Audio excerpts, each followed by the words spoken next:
Hi, assalamu alaikum, and a very good afternoon, everyone. Today talking about the issues and concern related to ESL assessment in Malaysian secondary schools, specifically from this perspective that exam-oriented culture or over-reliance on summative assessment. Okay, so we as teachers, we all share a common goal, helping our students learn and grow. But sometimes the education system present challenges that makes our job even harder. Today, I want to talk about an issue that affects both teachers and students, specifically the exam-oriented culture and the over-reliance on summative assessment in Malaysia's secondary schools. Okay, so this is something I have personally struggled with in my classroom. I've seen students stress out about exam, memorizing answers rather than truly understanding English. Right? I'm sure many of you have experienced the same. So here there are two stories here that I gathered from the Star and NST few years back that causes some of the example for what happened or that I feel little bit concerning about the stress level in our students. Okay, we live in a system where exams are the ultimate measure of success. Students, parents, and even school administrators focus on test score above all else. But this lead to major problems. The first one will be narrowing. So let me get the slides. This slide.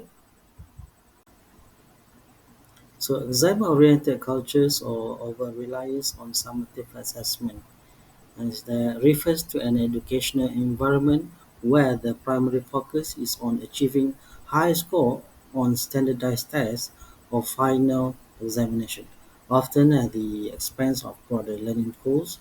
It emphasizes the product of learning and over the process of learning, comprises language development, critical thinking, and communicative competence.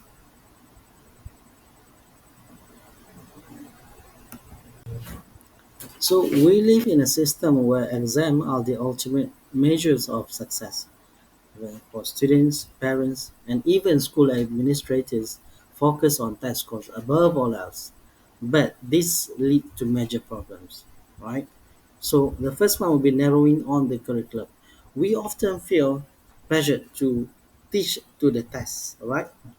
Leaving little room for creativity or deeper learning. And secondly, emphasis on rote learning, where students memorize fact rather than developing real language skills.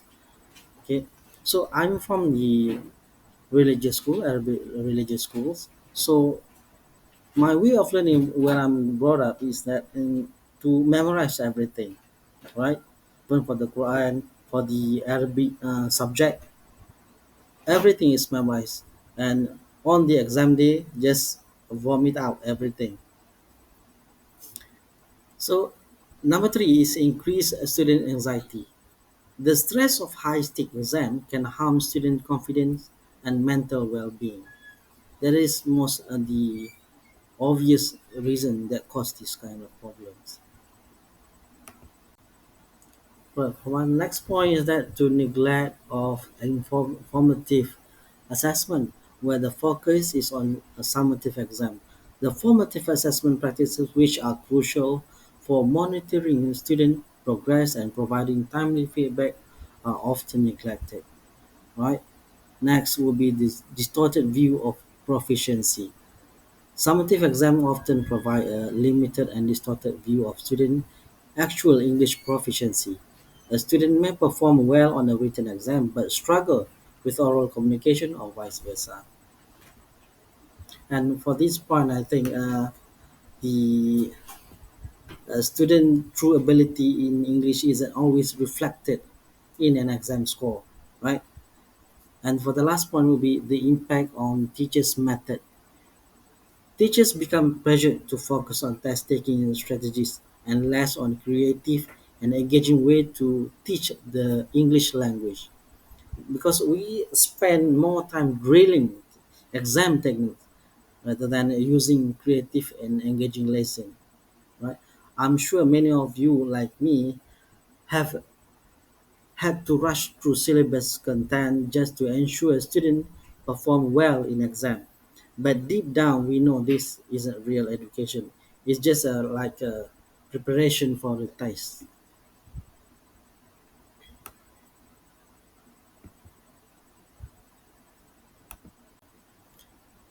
So I've provided some the alternative to coping strategies accordingly with the point from my previous point, the effect, and here are some of it. So what can we do? We need to create a more balanced approach to teaching and assessment. Some solutions include the integrating, right, to implement a balanced curriculum that integrate communicative language teaching principles, use authentic materials and tasks that reflect real world language use rather than just a theory, and also the implementation like project based learning to allow for broader exploration of language, right? And that encourage students to create project in English, develop deeper skills. For personally, I have tried using role play and storytelling in my classroom, and I noticed that students engaging more enthusiastically to that activity.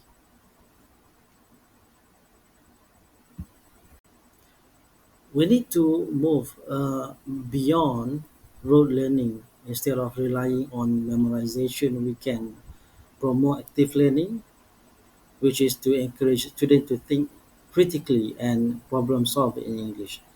Uh, would- I would suggest to use communicative activities like discussion, debates, and presentation, build real language skills, right?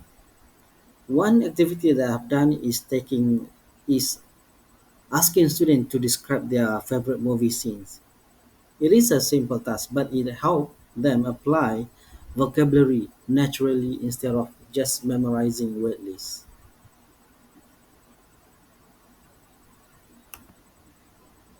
Okay, next will be student stress is real. And we can help by creating a low stress environment. Maybe once in a while, praise effort, not just result.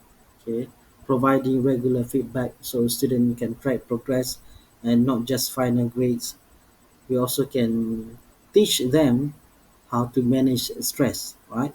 Being mindfulness, deep breathing, and time management. I'm sure that will be help a lot. And also to implementing more formative assessment. So students don't feel pressured by one big exam.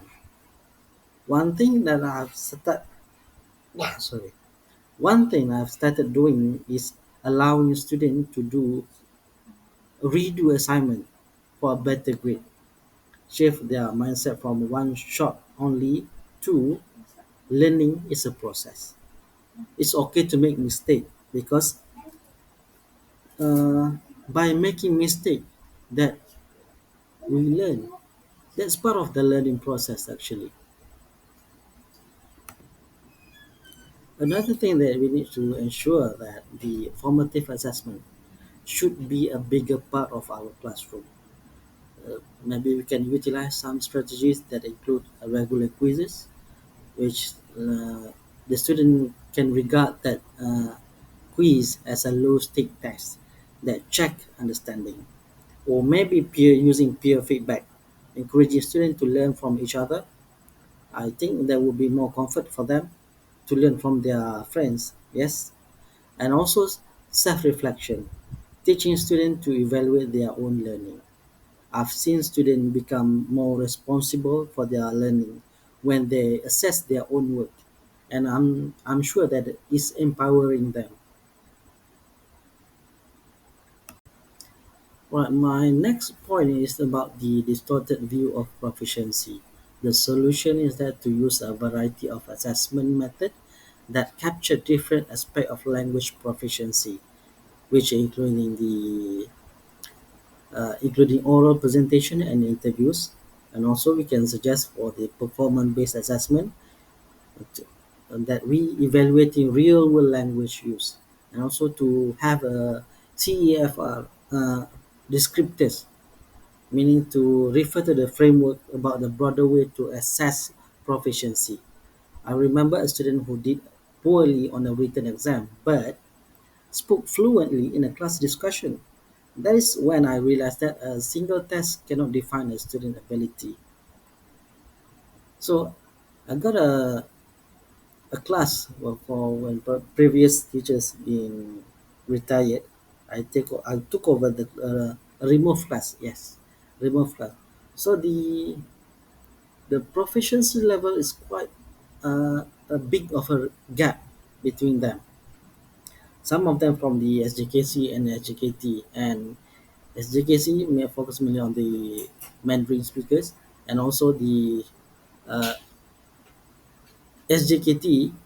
Most of them unable to speak in Bahasa, but one of the Indian boy went to SJKC. Fortunate for me, I used him to being a mediator for me. Right? So I've used him to navigate the class, to be a class leader, class ketua class, and also to manage the homework. And surprisingly, that it worked, and the proficiency by the end of the last year is quite improving. I even been praised by my KP because of that. So I'm glad, but that was a new thing for me as well.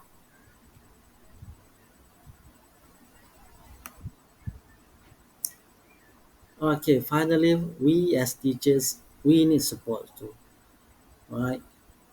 Uh, Provide teachers with ongoing professional development on effective language teaching methodologies. It's part of the right. It's really big and thing, and to access to creative resources, so we can make lesson more engaging, less pressure from high stake exam, giving us freedom to focus on actual learning. Because I believe that when teachers feel supported, we can create more engaging and meaningful lesson for the students.